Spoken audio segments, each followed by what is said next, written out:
Hey everybody. So this is Mr. Chimera. He's back from the vet. Really exhausted. He got 3 different injections today.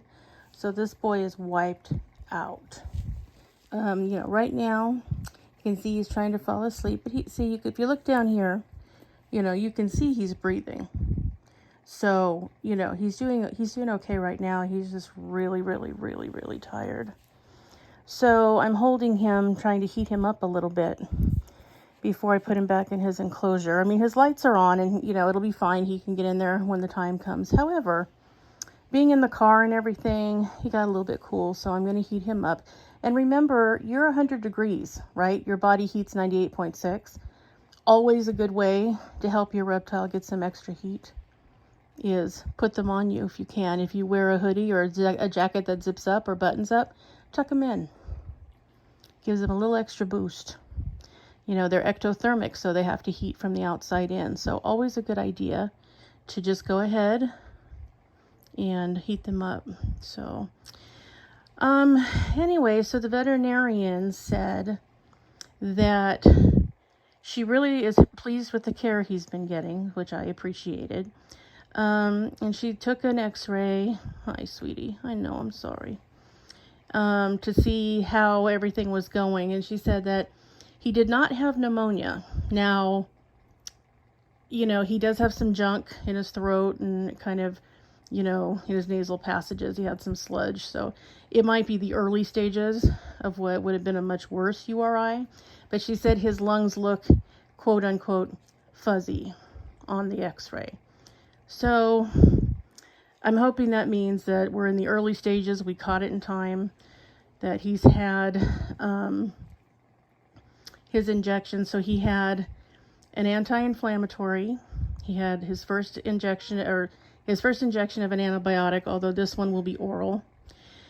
And she gave him some liquid calcium. She said he wasn't low, but she just wanted to give him a boost since he's not eating. She did send home some omnivore care for him, which is good because he'll like the flavor of that better than the other one that I had to give him. So that'll be good. Also, she's sending the x-ray to a radiologist to actually take a look, which I think is a great idea since she said, she'd like to know more about what's going on. She said that the knee, that wonky knee that he's had, is in fact an old fracture that just healed weird. So somewhere along the line when he was owned by a kid, his leg was broken and wasn't treated, and it just healed that way.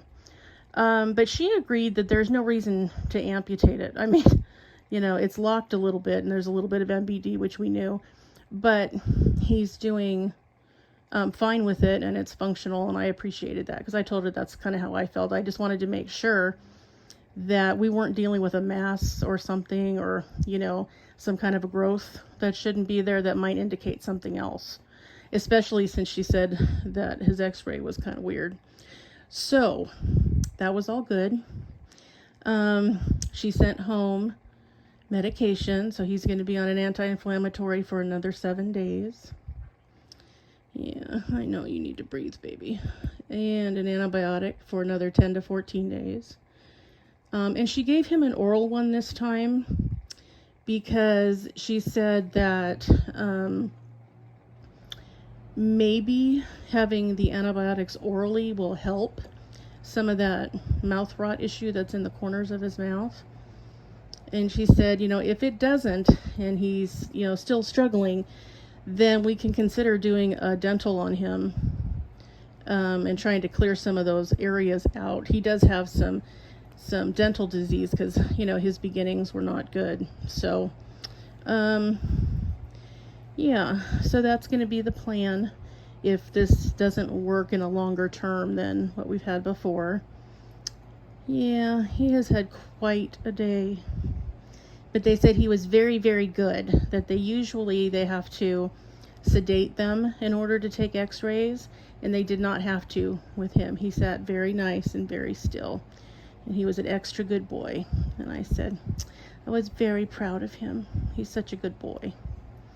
So, yeah, that's how we're going. I like this veterinarian so much more. Oh my God, so much more than the one before. So I will be transferring all of their care over to her practice. So her next appointment for, I'm going to take Finney into her for a second opinion, was the 18th of November. So I'll be taking him in then. I know, buddy. And so she's going to call me on Thursday to let me know what the radiologist report said, which I also really appreciate, and check on his progress, and she'll advise me further if he's not doing any better or seems to not be improving. So yeah, all this gaping that he's doing right here and all that swallowing is he's just trying to breathe around all that junk that's down there. So, but he's on the road now to getting better. He's had all the injectable medication, and now we're going to be supplementing starting in the morning. He'll be getting his oral medications and some omnivore care. I'll mix some up and see if I can get him to eat it. She said that I could put his medicine in his food. The problem is if he doesn't finish his food, then he's not getting the medicine. So I'll probably give it to him directly if I can get him to take it. If he won't take it, then I'll put it in his food. But hopefully he will. So yeah, guys, this is the benefit of as soon as you notice that something's not right with your dragon, as soon as you're aware and nothing that you've tried has made any difference, get them into a veterinarian. It literally could mean the difference between their life and their death. Because we got him in there early enough to treat him, he has the best chance of recovery. Had we waited any longer, every day that goes by, your animal has less and less of a chance to improve. So I did talk to her. One of the things I told her was, you know, we got him in February. He was extremely sick then. We had to do 2 courses of antibiotics. We had to do the mouth rot. We had to do the urine burn. You name it, it was bad. And she said that she is concerned about his immune system, which is actually, I'm so glad she said that, because I thought that too when he got sick the second time, that, oh boy, something's not kosher. And probably since, you know, in his beginning, he did not have appropriate nutrition, you know, his entire first 4 years of life. I mean, he's been great and he's made great strides. They weighed him, he's a pound. So that means he's 543 grams, which is wonderful. You know, he was 240 grams when we got him. So he's gained 300 grams in 8 months. You know, he was doing really good. He was coming right along. But, you know, illness can just set them back terrible. So I was worried about his immune system. So we're going to keep monitoring. Because she was very pleased to find out he's already getting a multivitamin along with his probiotics and his calcium. I am changing him over to liquid calcium till he starts getting back on his diet. So she was delighted to hear that that was also a possibility. So we're going to do that and, you know, see how he does. And then we'll talk further about whether or not anything else needs to happen. So, but there he is. He's home. He's had quite the day. I'm going to heat him up for another 20 or 30 minutes. And then I'm going to put him in his enclosure. I'm going to bump up his heat maybe 2 degrees while he doesn't feel good.